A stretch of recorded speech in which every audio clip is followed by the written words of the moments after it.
by two things: her passion for the subject and her promise that the method that she has can help inculcate good sleep habits for a lifetime in children.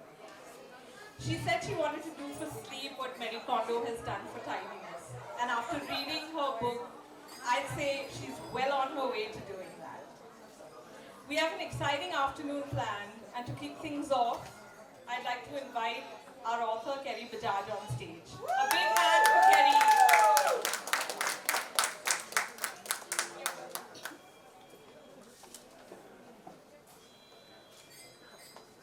Hi, everyone.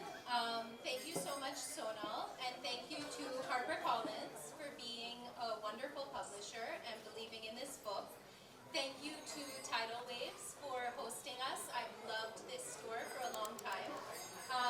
Thank you to Simone, our moderator, and my husband Karan is here. Karan has wanted me to write a book since the day that I met him 10 years ago, so thank you for encouraging me. And Leela and Rumi are here. Thank you for inspiring everything that is in this book. And for everyone who's here, thanks so much for coming.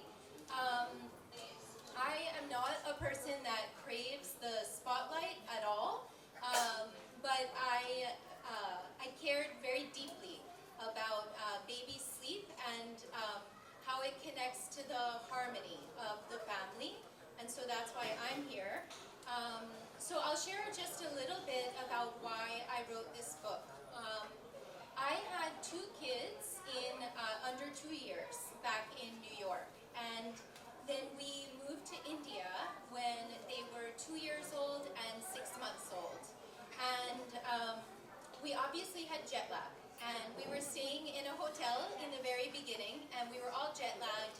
And our life had been kind of turned upside down by this very big move with small babies. And then we all got over our jet lag, except for the baby. So Rumi is over there in pink, looking like a total angel. But at that time, at 6 months old, she was up every hour on the hour through the night. And we passed her around like a hot potato. We did the bottle, breast, pacifier, put her in the cot, brought her to the bed. We honestly did not know what to do. And we thought maybe it's just a phase, maybe it's a sleep regression, hopefully she'll grow out of it. And she did not grow out of it. And one morning, my husband looked at me, he was heading off to work after another sleepless night, and he said, can you please try to figure this out? You know, can you please just like read about sleep today for a couple of hours and see if we can find an answer. So that was actually the very beginning of everything. I started reading about sleep and researching sleep and then understanding sleep. And we started working on Rumi's sleep like on a Friday night, and by the end of that weekend, things were enormously better, so much better. And she was happier, and obviously we were happier. And that was 3 years ago, and she's like the best sleeper in the whole world. So she's amazing. Yeah, she really is amazing. Like when her head hits the pillow. So then we got settled in India. I put the kids in school, and the moms started to know that I had two kids that sleep from 7 to 7. And so they came up to me and they wanted to know, how do you do this? And I could see that they had like that same look of desperation that we had had. And I knew how to resolve this.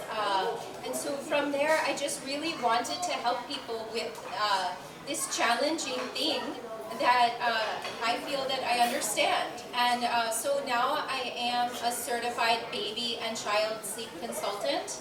I've worked with hundreds of families, and I hope that I've really poured everything that I know into this book. And I hope that the book can help people who need help with sleep to have comfy, cozy bedtimes, and to have peaceful nights and just beautiful days with your babies and your children. So now I would like to introduce Soha Ali Khan. Soha, as we know, is a woman of many talents, but since we're here in a bookstore, I will mention two of them. One, Soha has written a fabulous book. I'm sure you have all read it, but it is here at Tidal Waves, just in case. And she's a dedicated and loving mother. And when we talked about doing this event, I loved that the first thing you said was it has to be at 5, so I can be home for bedtime, because it's important. And I really thank you for being part of this and helping to shine a light on this conversation about babies and sleep and how they can bring about harmony in the family. So thank you very much. Yeah. I think we are, yes.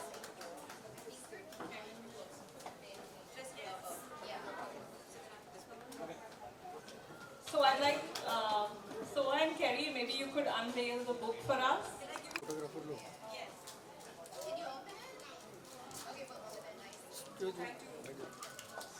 दादा photographer still बैठ जाओ ना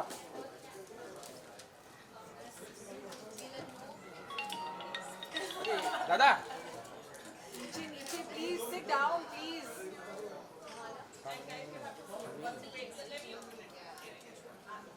mobile please down Put the mobiles down please.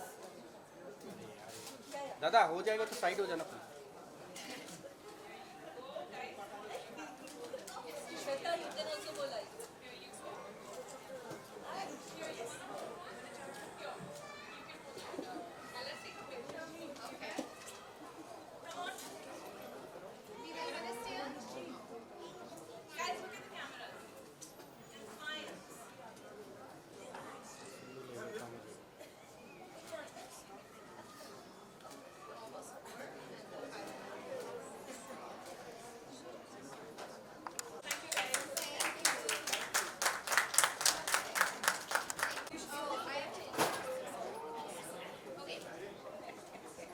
So I'm going to call to the stage Simone Kambata.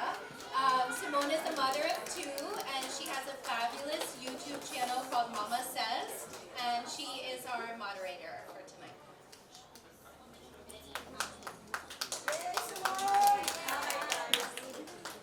Hi guys. Okay. Can you hear me? Yes. Okay. So thank you, Kerry, for even considering me to be a part of this very, very special moment of yours. As a new mom, I know that I was all over the place when it came to sleep training my child. In fact, I was a mess. I was like, okay, whatever, let the baby do whatever the baby wants to do, you know. That was my initial thought, because I didn't know better. And what that led to is a massive disaster. Because Zephyr, who's my older one, is not sleep trained. We're still putting him to sleep. So when this book was released and when Kerry decided to send me the book, I was like, okay, there's hope. Something's going to be possible out of this for sure. And now I want to hear from these moms as to what they think they did right or wrong when it came to sleep training their babies initially. Like, what was your first thought when it came to, like, how am I going to do this? I'm not picking up the mic. I have to. So, is it on? It's up. Yeah, okay.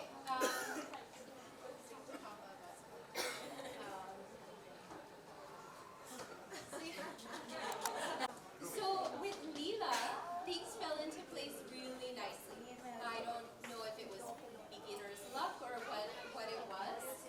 They'll go do something. She wants to be with her mama. So sweet. And I would say what worked for us with Leela was, well, one thing was that I knew I was going back to office at 3 months, so I was a little bit motivated to set her schedule. But for her, it was simple, and she took a dream feed at 11 o'clock at night, and then from pretty early on, she was kind of able to sleep most of the way through the night till morning. And maybe it was that my pediatrician at the time gave me the encouragement that it was completely fine for her to go a couple hours.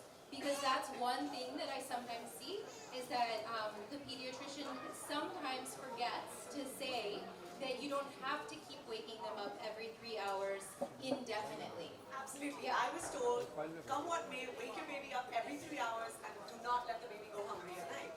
Right? I think the problem is that you get so much advice and so much conflicting advice that it's very difficult. Some people say wake the baby up, some people say baby will wake up when it's hungry, some people say, oh, my baby was sleeping for 8 hours when it was 6 weeks old, and lots of things. And when you're a first-time mother, you really don't know what is real, and you want to do your best. When it came to me, of course, I'm the youngest in my family. I've never had to change a diaper, I've never had to look after anyone or be responsible for anyone, but I'm also a control freak, so I want to do everything amazingly. So for me, my sleep went out the window. I understand, of course, that with everyone, sleep is key. Sleep is key for your appetite, for your health, for domestic harmony. But how do you achieve it with someone who is so small, they don't know day from night? How much should you feed them? Are you overfeeding them? I did have help because we have a nuclear family at home, so my in-laws, my mother not around, so we had a night nurse. I didn't know how much to trust people as well because you really don't know. So ultimately what ended up happening was, again, following the pediatrician because my mother, like she said, in films as well, you must listen to your director. When it comes to mothering also, listen to your doctor. So I thought that seems sensible. And he also did say that it's possible after a certain age for the baby to sleep and you can wake up the baby, you can do certain things, but they can also go a stretch of 6 hours quite soon, sooner than you think. And so we did try and achieve that, and we then tried to set up schedules. I've always felt routine and schedule are very important. When it comes to food and sleep, if you can get those down to some amount of, regularity, then things become a little more predictable. So obviously Kerry made no mistakes when sleep training her baby. We know that. But what do you think your biggest mistake was as a first-time mom when you were confused and, like you said, you had advice from so many people. What was the biggest mistake now when you look back you think you made? It's ongoing. I mean, I have one baby. She's now 2 years and 4 months. And I don't know sleep training for me is a different definition. And I think because I enjoy spending so much time with her, I've made many mistakes. I've read the book from cover to cover, and I've made many of those mistakes. A lot of things we do for our own convenience, but before I go into my mistakes, I want to say the things I'm proud of, if I'm allowed to. I did win the battle, which was that she needs to have a fixed bedtime, which should be at 7:30 every day, and even if that means that we don't get to say goodnight to her, that's all right. She has to come first, her needs have to come first. It's okay. And often that led to a little friction with extended family. Even with my husband who will be working and he say, why can't you keep her up a little bit later? But that has and continues to be a rule. We also set a certain time that we wanted her to wake up every morning and then sort of did our whole schedule according to that. The thing that I wish that I'd worked on more was not letting her think that she has so much control over me. And unfortunately, now I'm starting to get it again. Like I say these words, Inaya, who's the boss? And she sort of looks at me and says, you're the boss? and then she listens. And if you kind of exude a sense of calmness and a sense of I've got this and I know what's best for you, I think they fall into line. I'm looking at Sky, who's here, who goes to school with her, and I feel like she's going to tell her all of our secrets. But one of the things I continue to do is I do cuddle her a lot. And she doesn't go to sleep when her head hits the pillow. There's a whole ritual. It is extended. I disappear in that room for a while. I come out and months have passed, it feels like that. But now we've got it down to lights out, which she turns out the lights herself, the sense of control that she has. And then it's one long story that I have to narrate to her where she's the heroine. Then one short story, and then 2 songs, and then humming, and then patting, and then I can exit. So it is 25 minutes. I know it should be 10 minutes. That's my older daughter also. Right. So and now it's too late. Maybe if I'd done this when she was younger, of turning out the lights and leaving her in a cot and walking away, then perhaps things would have been different. And maybe it's not, and I know that again one of your chapters is about how to sleep train children who sleep in their own beds. And we're now moving to a bed this week. So I'm very interested in that chapter. Yeah. It can be a really sweet transition. It can. Yes. It can. And how to open doors. Yes. Yeah. But I don't think that like what you're saying is, I don't think it's meant that we're not striving for efficiency. Because I talk a lot in the book about like bedtime being a really pleasant part of the day where everyone feels cozy and connected. And then from there, the child kind of feels the safety to kind of let go. Like that letting go that has to happen during sleep. And so even what I do with my older daughter is also kind of drawn out because she's craving that so much. And I do cherish that time where it's like we're together, we're cuddling, we're reading, and she's definitely dragging it out, procrastinating. But we love, I think And that's, it is now, that's nice. there was a time when, I think when also the children couldn't communicate, where there was a lot of crying, and it would be exhausting. And I wouldn't know what to do at times. I didn't know what she wanted. I didn't know if she was hungry or she'd had too much milk or what was going on. Now I feel a little bit of communication always helps, of course. But I do think, again, and a lot of people don't go by routine and schedule, especially in India. I know a lot of it becomes about it being child-led, and we do spoil our children in many ways, and they become the center of the universe. And then they know they're the center of the universe, and that's never a good thing. Absolutely. So, exactly based on what Soha said, was one of my struggles because my husband comes home from work at like 8:39, but Zephyr's bedtime is 8 o'clock, no matter what. Whether I'm home, not home, of course I love to be home for bedtime, but sometimes, for whatever reason, I can't be present. And it's always a struggle that, oh no, just keep the baby awake, it's just a baby, so what if he's awake later? But that's the one thing I did right, And for then sure. the more tired they get, they'll go to sleep Oh faster. my god, yeah, no. And I don't think anybody who's had to actually put a baby to bed has said that. Yeah, absolutely. So, you said something in your book about how bedtime can be this lovely, cozy experience versus being this dramatic struggle. Dramatic struggle is the word you used. It is not necessarily a dramatic struggle with us, but it's a very, very, yours is 25 minutes, mine is about 45 minutes. And I'm trying to not repeat the same thing with my infant right now, because I've learned the hard way. So, what is your best time, what's your most special bedtime routine? Like, what do you think is like the most important thing right before bedtime? So since I have the two kids, they both need what they need, right? So we do dinner, bath, and then we do books with Rumi. And then Rumi gets snuggle time, which is a very specific, like it's a 3, I don't know, it just works, So she gets her like 3 minutes of snuggle time, and then she's good. And so she's off. She's the easy one. She's supposed to sleep? She wants her socks on, and Oh, then she'll Kerry. sleep. Yeah. And then sometimes the house is still noisy, and she's still sleeping. So she's definitely the Oh, easy one. Kerry. I know, but I know. But then there's Leela, who's older, and so she's staying up a bit later. So after Rumi is kind of done, I go in with Leela, and we read for a while.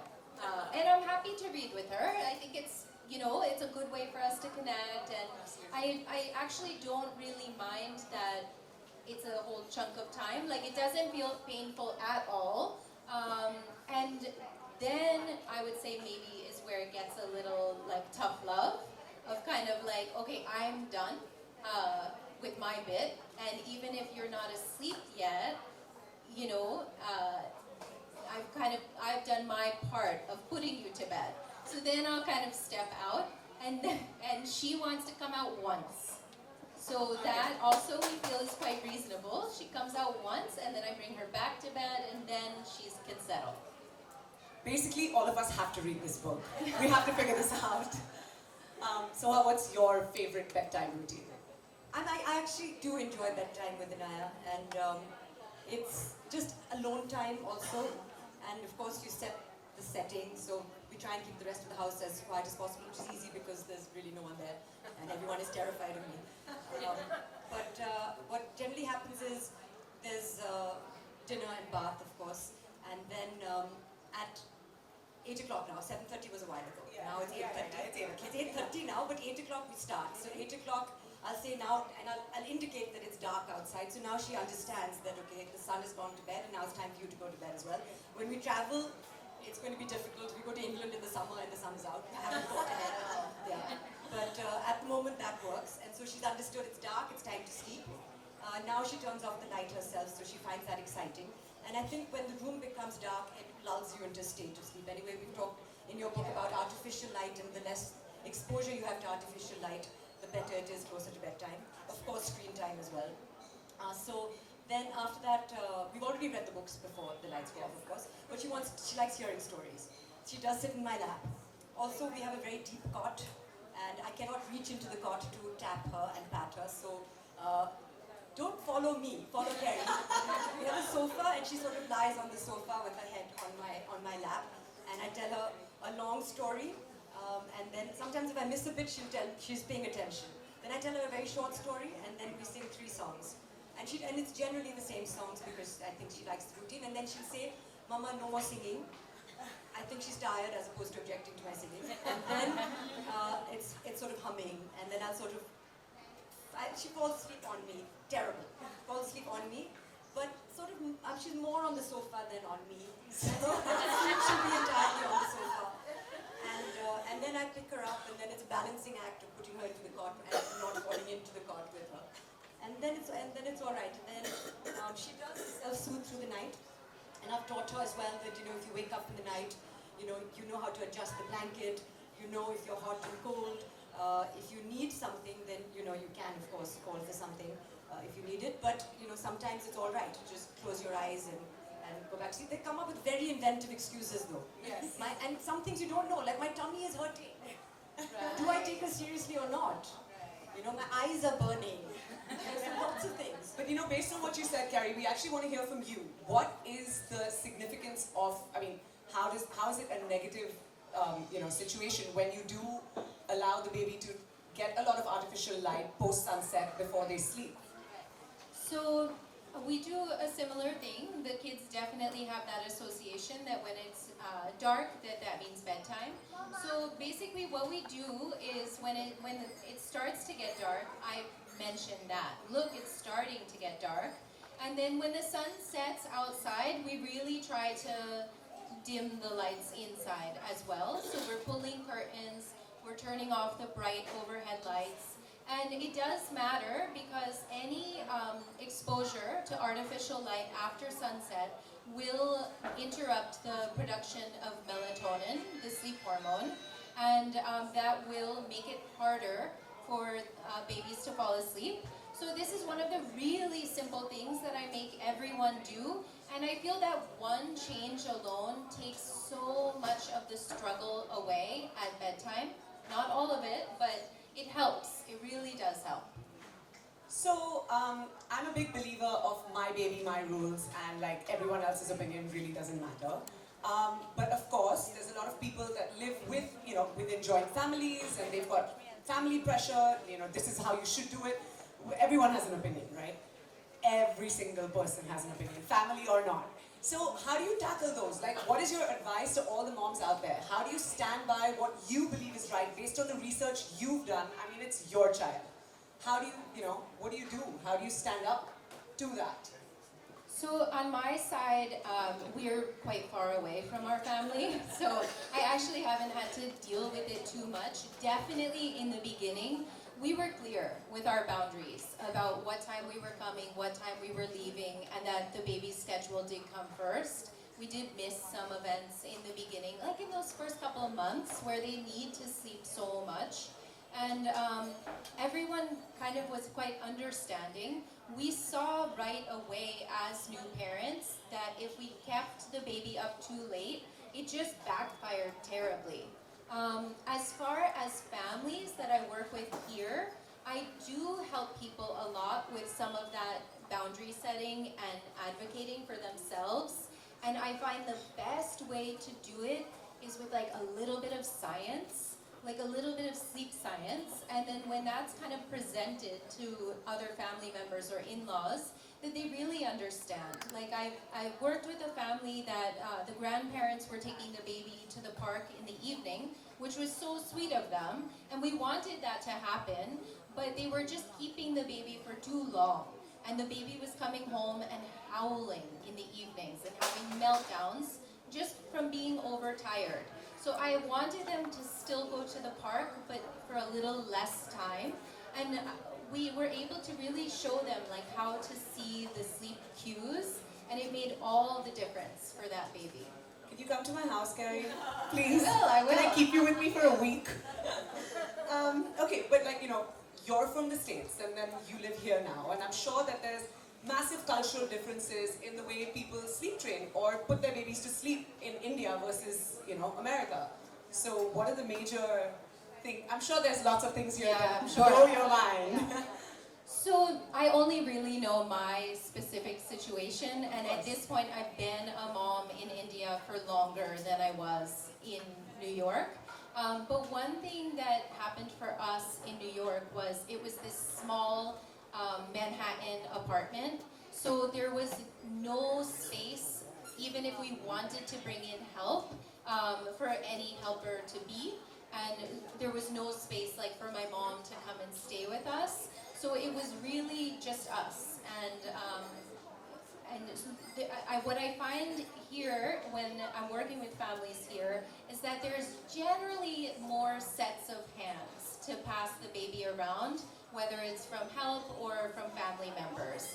And so what ends up happening is if the baby is not sleeping, and there's more people to kind of share the burden of that, which has, you know, its pluses and minuses.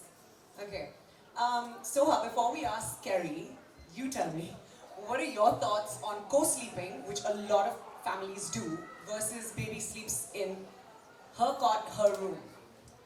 See, my husband and I have talked about it a lot, and he's very into like, oh, I want Tanaya to come to our bed, and it's so nice to cuddle, and it's Apparently nice both feeling. our husbands are exactly the same. Yes, but I'm convinced that he's not being sensible at all, and he hasn't thought it through. And Inaya hasn't spent a night in our bed as yet. She's learned now how to open doors, and we're moving to a cot, so I don't know if I mean, what's going to happen in the future. But she does have an association now that when it's bedtime, she goes to her room and she sleeps in her room. And she's asked for that. Like, even in the evening when we've been, all of us, the three of us have been in bed reading a book together. And, you know, he sneakily said, do you want to sleep in our bed? And I was like, don't ask that question. And she said, no, I want to go to my room.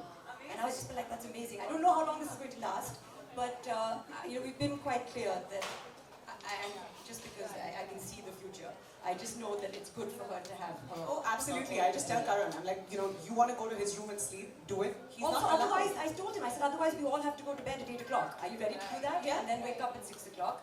And I mean, I don't want her to become us. Yeah. She's a like, baby, she's not us. She has to have her own schedule. She needs certain things that we don't need. And so if you can, I understand that a lot of people don't have the ability to have two sets of rooms, and that's a different matter. Absolutely. But I mean, you can't say because I want to cuddle. Yeah, that's correct. So like, Cuddle me. yeah.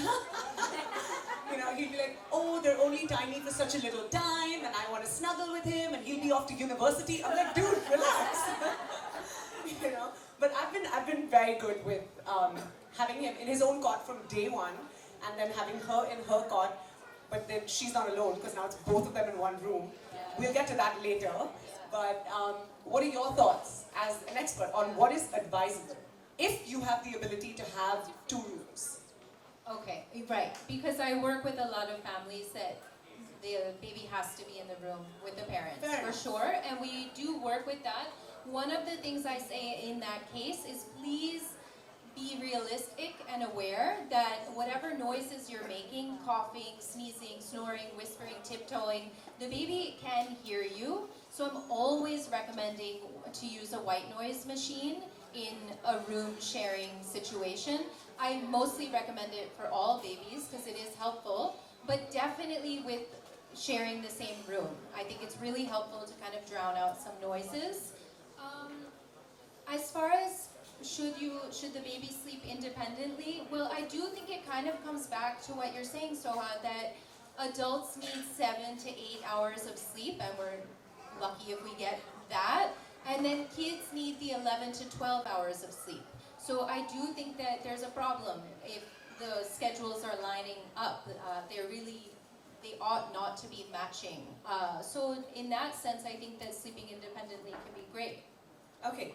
Amazing. So, I'm always told that Zephyr isn't tired enough and that's why he isn't going to sleep. Or he's slept too much in the afternoon, the nap's been too long, and that's why he's not. There's always some reason for why Zephyr isn't sleeping, right? And so what, according to you, I mean, Inaya and Zephyr are the same age. They're in the same, they're friends. They're friends since birth. And I want to know, for our toddlers, what do you think is the ideal nap time schedule at 2.5 versus night schedule? And how long should they nap? Yeah, how long should they Yes. nap for? Okay, so here's how you want to structure it. He's waking up, let's say at 7 a.m. Let's just say. 7:30. Okay, Let's say for example. Maybe 8. Yeah. So if he's waking up at 7, what I would do is I would put the nap 6 hours later. So I would put the nap at 1 p.m. And then I would let him nap properly. Don't take away his nap. He's 2.5. He can still nap. For So how it long, might though? be for 2 hours. Okay. For however long his body wants, but I would probably end the nap at the 2-hour mark. Okay. So let's say from 1 o'clock to 3 o'clock he's napping, and then bedtime can be 5 hours later. Maybe 5.5 hours later. Okay. But I would try for 5 hours later. Now, the thing that is worth mentioning here is that it's not meant to be this late afternoon nap. It's an after lunch nap. I think that is sometimes where people run into trouble. If the nap is at 4 or 5 o'clock, then that of course is going Of course. to shift bedtime pretty late. Okay, that makes sense. Yeah. So yeah, I think we're pretty much on that, situation of what you just So- said. But he still wakes up at 9. Okay, What do I What does he do? do? He wakes up at night and what happens? He just wants to know who's around, what's going on, and then he goes back to sleep. But he wakes up. But we all wake up. Like I wake up in the middle of the night and that's I know. I've read this book. We all Yes. sleep in sleep cycles. Yes. So the idea is to go back to sleep without disturbing the rest of the house. So now we gotta get him to sleep without looking for his nanny. Yes. Because half of the time I enter the room and he's not on his bed anymore, he's on the floor with his nanny. And I'm like, where's Zephyr? I'm like, oh, Zephyr's there. And then Karan's like, see, so he can sleep with the nanny, but he can't sleep with me. And I'm like, oh God. Literally. but he's calling you into the room? No, he's very happy with the nanny, doesn't need me. Okay, so then there's nothing to solve. Whether it's the father who wants to know why he can go sleep with the nanny and not with him, I do have one solution that he's old enough that it could work, and I actually kind of do this with my kids now. We usually have one sleepover a week. Maybe your husband would be happy with that. Sleepover, like. Sleepover, like the kids sleep with me. Oh. Let me know how that goes. No, the reason I'm saying this is because he's verbal, right? Right. If he was a small baby, that would not be right. That'd be too confusing. Like, you can sleep with me sometimes, but not the other times. But with So him, he's allowed in our bed when he's got a fever or when he's unwell. Then he's allowed to sleep in our bed those nights. right. But otherwise, we just don't. So you could start to kind of build this distinction between school nights and work nights, and then like the weekend nights, or not a school night. So like I'm pretty clear with them that on school nights they're in their room, in their bed, and then on the weekend there could be like one night where we sleep together. Okay. So I don't know which one. Are you going to try it first, or am I? I'm not trying it either. I'm not trying I'm it just going to either. say it's not an option. Yeah, absolutely. And lock my door. Okay, so I know that when I was trying to sleep train Zephyr in the beginning, and I read all these blogs on the internet, and it was all about the cry it out method, it seemed very traumatizing. I'll tell you why I couldn't do cry it out, because she would obviously have had some milk before going to bed at some point, and when she used to always throw up when she cried. So it was not possible to leave her alone and let her cry it out, because then you'd have to go and change her and change the bed. So I realized crying it out didn't work for us. Continues to be a violent crier. So I couldn't do that. I did try for about half an hour. I didn't try. I was just like, whatever, it's okay, I can't deal with this. But what do you think? Should we allow them to cry it out? Is it okay? Do we have to be brave-hearted and just do it? So one of the things I talk about in the book is that the first thing you should do is fix the daytime nap schedule make sure there's no overtiredness happening. Because if there's overtiredness in the child's body, that is not a good place from which to do any sleep training. And once we correct for the overtiredness, like some babies are, like say they're waking up at 2 p.m. from a nap and they're going to bed at 9 p.m. So they have this massive 7-hour awake window that's just way too much for their little body, and it's causing kind of stress on their body. That is not a baby that should be doing any form of sleep training whatsoever. Like in that case, you should be kind of correcting those huge awake windows and fixing the overtiredness. When that happens, the babies and children get so much happier right away. From there, yeah, I think that you could do some sleep training. There may be some protest, there may be some frustration, but it'll be much more manageable and it'll kind of resolve very quickly. Okay, thank you. So I want to know, now that I'm doing this again for the second time, and I definitely don't want to repeat my mistakes, and I know I've made... Anyway, forget about that. That's another story. But when do you think, as a mom of an infant, she's 7 months old now, how soon do I need to stop that dream feed? How soon do I need to just let her stay hungry? What time is her feed? So she currently sleeps at about 8:30, and then she has a feed at 11, and then she has a feed at 4, and then she has a feed at... I don't know what to do. I'm literally trying. I'm like, okay, should I maybe swap the milk for water? Or what should I do? Because like literally my doctor looked at me and she's like, stop the dream feed, she's becoming too fat. I'm like, what? But, so how do I do this? How do I just stop? I was going to say talk to your pediatrician, but I don't Apparently not, right? So at around 7-8 months, when the baby is on solids, and kind of solidly on solids, you probably don't need night feeds as such. At all? You probably don't need much night feed because the baby can probably take all of their calories in the day. But of course, you should run that by your pediatrician. It becomes a cycle. I think the more milk they have, the less they eat, and then the more milk they have. And then She eats and she drinks milk. Oh, great. What do I do? And a lot of things, they draw. Like I was very worried because even my daughter, till she was quite old, continued to have a dream feed in the middle of the night.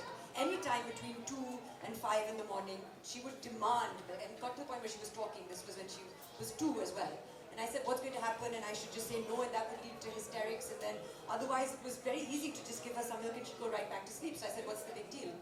And honestly, when I was just about to say, okay, we're just going to change it, or water, she was not interested. She knew the distinction. I was saying, give her a biscuit maybe. I was trying all those things. And she said, and then one day, she just stopped. So I don't know. I mean, again, having read the book, know that people say it's a phase. That's not necessarily true. But there are certain things, that will happen when they're ready, when the children are ready. And I think one of the things, not the 4 o'clock and the 6 o'clock but the one feed somewhere in the middle of the night, which gives them a little bit of comfort. It's not the hunger. So for me, that stopped with Zephyr at about, I would say, 10 months. He was completely he would still wake up, he's still waking up. But that was not to feed. That was just maybe a nightmare or, or I don't know, just enthusiasm. Sometimes he wakes up in the night and he wants to play with his toys. He wants Spider-Man. I think that it's it's quite normal to wake up. It's when you say sleep through the night, I don't think they go to sleep and open their eyes 11 hours later. And I think sometimes you hope that that's what's going to happen. Yeah. But I look at myself, sometimes I have a good night's sleep. Last night I slept for 3 hours. And I've still gone through the day. And, hopefully, it may lead to a bad night's sleep tonight, but you get on rhythm again at some point. And I think with children it's the same. It's just because when they wake up, sometimes they make a big hue and cry about it and it disturbs the household. I think the idea is to sort of try and keep interactions with them to a minimum at that point. Try and figure out why they're waking up. Sometimes at this age also it becomes a wet diaper. They're not really comfortable with that feeling, and that's something I'm struggling with now because we're starting to train her in that area. When do I start sort of saying now you have to go to the bathroom in the middle of the night because now she's just started sleeping through the night, no milk through the night, and now I'm saying okay, now wake up every 3 hours and go to the bathroom. Why do I want to do that? But I do want to do that. I can wait.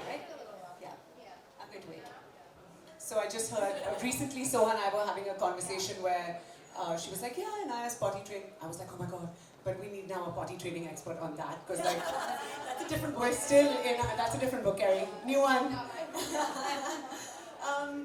But all in all, you know, as someone who tends to like share a lot of her life on Instagram, me, you know, I have a lot of moms that continuously write into me talking to me about Zephyr's routine, his general routine in the day, or Serena's general routine in the day. And I have always been an absolute believer of a routine. This is the time you eat food. It may change 10 minutes here and there, but nothing more than that. This is the time you nap. This is the time you do this. This is the time you go to the park. Whatever. How important do you think a routine in general, not just a sleep routine, but a routine is to a healthy life for a baby and in, you know, in turn, giving them a good night's sleep? I mean, I think it's hugely important, and I say that as someone that was very like go with the flow and fluid before kids, but as soon as they came, I could see that they thrive on predictability, knowing what's next, and even if we're out of our routine, preparing them, telling them what to expect, so that I think it's amazingly good for their sense of security. Okay, so now I'm going to ask you a personal question, as a personal relating to me, because I really actually want to know this. What are your thoughts on, because again, Zephyr was 19 months old when an infant came home. He was just learning how to communicate and speak, right? 2 under 2 is tricky. And there was this infant who came home and again, Karan was like, oh, she can sleep in our room. And I'm like, no. She's got to go to that room. And now there was a toddler and an infant in one room. So what are your thoughts on that? Is it okay to have them in the room from day one? They figured it out, I think. At least I'd like to think. I think that kids are good at figuring things out. I had 2 kids under 2, and we did keep them pretty separate because that's what seemed the most functional for us at the time.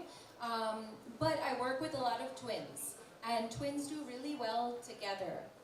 Even if there's some tuk-tuks, you know, they kind of work their way through it. So I think that if you want them together, it's good that you kind of put them together from the beginning. As long as they're not disturbing each other too much. Even if they are. I'm like, I don't know what's happening. I'm in the other room just looking at like the baby monitor. And I'm like, okay, one's woken up and now the other, okay, they'll go back to sleep. They'll learn how to sleep through it. They will, right? Okay. Soha, what else do you have to say to Kerry or to everybody else here after reading this book? What's your advice as now a mom with all this wisdom on how to train the baby based on the book? Well, I mean, firstly, you have to read the book. I think that's the most important thing. I think, really, honestly, you know, there's certain books that I got the book when Kerry told me that, you know, she's written this book firstly. I said, I want to read it because this is something that, and at any stage, I think if your baby is under 4, you're looking at, you know, breastfed sleep being key to the health of the baby and just the general tranquility of the home and your peace of mind. So it's a book that I think will speak to each of us if you're a parent or a grandparent and you want to understand the situation. So I would say there's so much in it for different stages from newborn to 3 months and the different stages of the baby. And what was a key takeaway for me was also that you have to keep evolving your strategy. Just because you've come up with a strategy, it doesn't mean that that's set in stone. So you have to change it with the changing times, whether there's a fever, when the baby becomes older, starts to communicate, becomes a little bit more clever, you know, so you have to change with that and adapt. So, I mean, I've read the book from cover to cover. I did it in like 10 minutes, highlighted bits, you know, broken the spine of the book, and left it on Kunal's bedside table. So I'm so happy that this book's here. When it got to my house, they were like, oh, read the book. I wasn't reading it from the angle that, oh, I have to come here and be on stage. No, I was reading it from like, oh my God, yeah. why did I not? And I was like, Karan, look what's written in this book. And he's like, yeah, okay, you read it, figure it out. I'm like, whatever. Yeah. Then don't give me your opinion later. I think it's all about, you know, making wise choices that are educated choices versus just going with, you know, we love our grandmothers, but grandmother's tales about how we should do things, because things have changed. We have so much more access to all this amazing knowledge, thanks to Kerry. And I think everyone out here who has a little child under 4, or even older who doesn't listen to you, read this book. It's definitely going to help you. Kerry, thank you so much for having me here. Congratulations. And I'm sure that this book is going to do wonders for all the mamas all over the world. Absolutely. Thank you.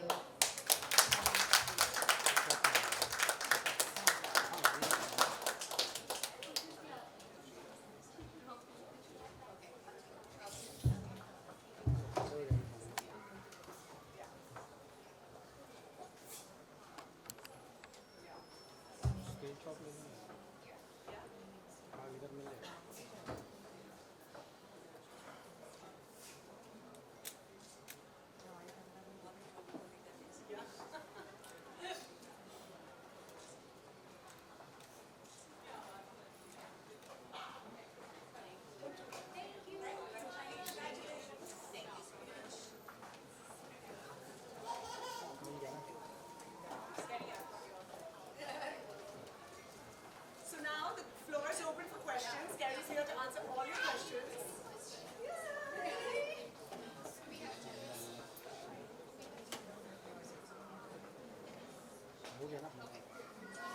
No questions. Kerry's busy. She has a question.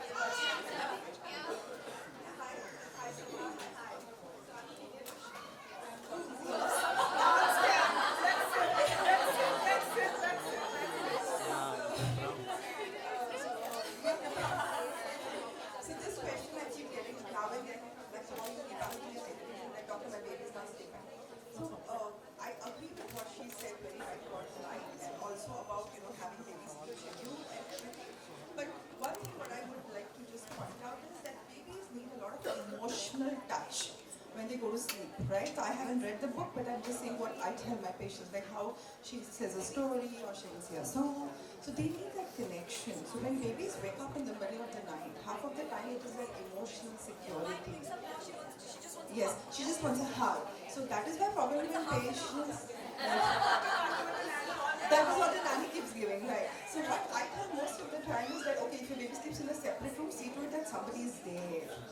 Don't let the baby, there are parents who leave babies all alone on CCTV monitors. Okay, so yeah, you do that? You've seen that, yes. Safety and emotions, both. Even safety, you can't trust monitors. So what I would request you is that once in a while, as she very correctly said, have that weekend and let the child come and sleep with you. That will make them feel more, so one day a week, not more.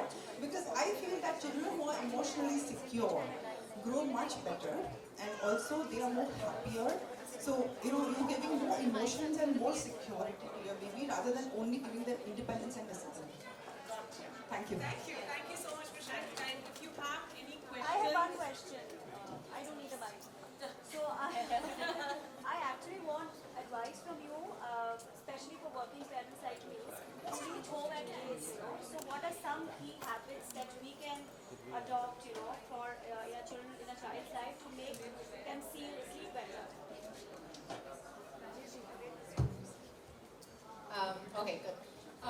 So one thing that happens with working parents is that when you reach home, I see in some families that I work with that the child gets kind of a massive second wind.